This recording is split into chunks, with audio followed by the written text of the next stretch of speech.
আমি শ্রবণ করতে পারলাম না আপনার অমৃতময় বাণী,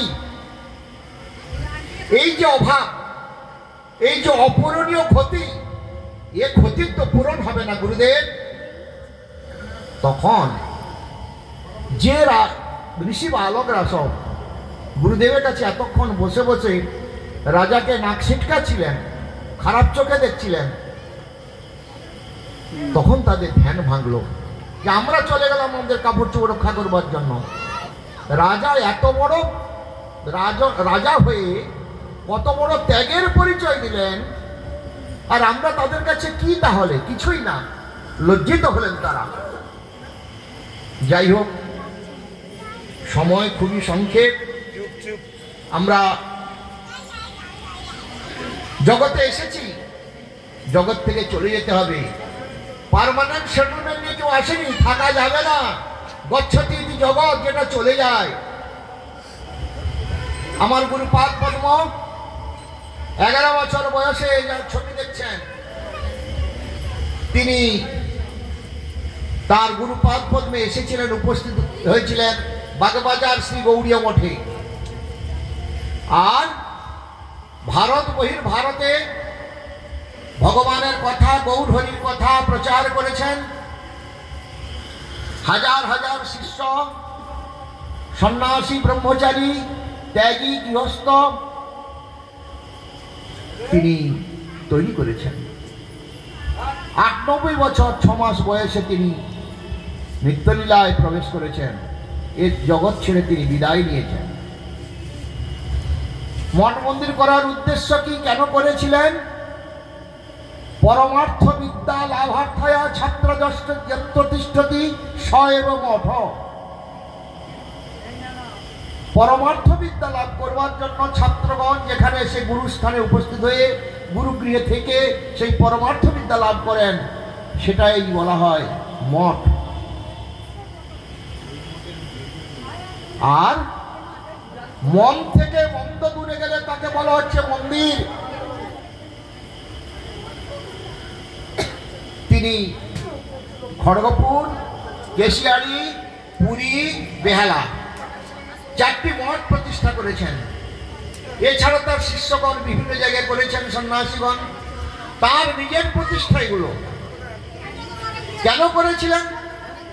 শুদ্ধ ভক্তি প্রচার কেন্দ্র, যাতে মানুষের আত্মিক কল্যাণ, পরমার্থিক কল্যাণ লাভ হয়। নাট্য মন্দিরে গেছেন আপনারা, নাট্য মন্দির দেখেছেন, সেখানে আপনারা শ্রবণ করেছেন। কি হয় সেখানে? না, পরমার্থ বিদ্যা লাভ হয় সেখানে গেলে। অতএব সেই যে পরমার্থ বিদ্যা শিক্ষা দেওয়ার জন্য শুদ্ধ ভক্তি নিকেতন, শুদ্ধ ভক্তি প্রচার কেন্দ্র স্থাপন করেছিলেন গুরু মহারাজ। তিনি 2012 সালে দেহ রেখেছেন, কিন্তু তার কীর্তির মাধ্যম দিয়ে তিনি রয়েছেন আশ্রমে।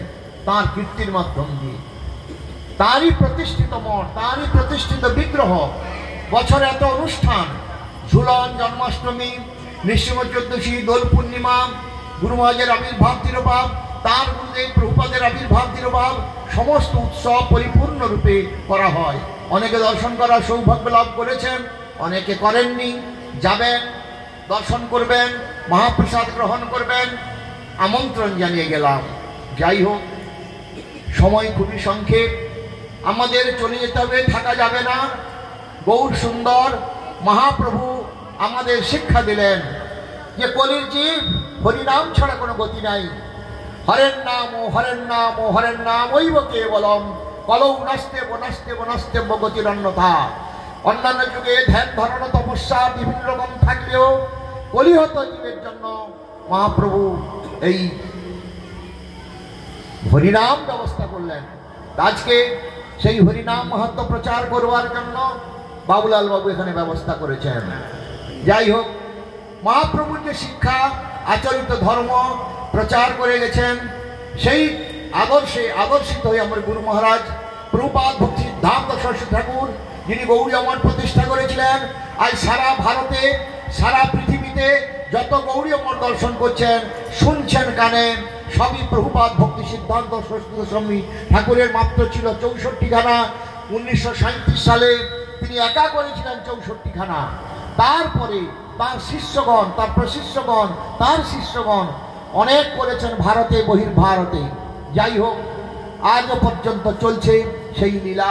মহাপ্রভুর কথা প্রচার পৃথিবীতে আছে যত নগরাদি গ্রাম, সর্বত্র প্রচার হইবে মোর নাম। মহাপ্রভু সেই বাণী দ্বারে দ্বারে প্রচার হচ্ছে, সাধুগণ চেষ্টা করছেন প্রচার করার জন্য। আপনারা সকলেই ভালো থাকুন, শান্তিতে থাকুন, আনন্দে থাকুন, আর ভগবানের সবাই নাম নেবেন, মঠে যাবেন, তুলসী পরিক্রমা করবেন, মন্দিরে চরণামৃত আছে গ্রহণ করবেন, শ্রী বিগ্রহ দর্শন করবেন। এত কাছে ভগবানের স্থান, একটা ধাম। হ্যাঁ, ভারতের প্রেমতীর্থ বৃন্দাবন ধাম, বাংলার প্রেমতীর্থ মায়াপুর নাম, যেখানে মহাপ্রভু আবির্ভূত হয়েছিলেন। আর আমি বলেছি কলিকাতার প্রেমতীর্থ শ্রী চৈতন্য আশ্রম, যে অত বড় বিগ্রহ গুরুমাজের স্বপ্নাদিষ্ট ঝুলন যাত্রা উৎসব। আপনারা যাবেন যারা যাননি কখনো। এই যে অত বড় বিগ্রহ গুরুমাজের স্বপ্নাদিষ্ট হয়ে তিনি ঝুলন যাত্রা লীলা প্রকট করেছিলেন, সেই বিগ্রহ পূজিত বিগ্রহ, অত বড় বিগ্রহ কোথাও ঝোলানো হয় না, কোনো গৌরীয় মঠে কেউ সাহস করে করেন না। গুরু মহারাজের স্বপ্নাদিষ্ট হয়ে এই সব করেছিলেন এই মহাপুরুষ। যাই হোক, তাঁরই রচিত, তাঁরই কীর্তিত কথা, তাঁরই রচিত মঠ সবই তিনি রেখে গেছেন আমাদের জন্য। আমরা সেখানে থেকে যতটুকু পারি সেবা করছি। আশীর্বাদ করুন সকলে, যাতে জীবনের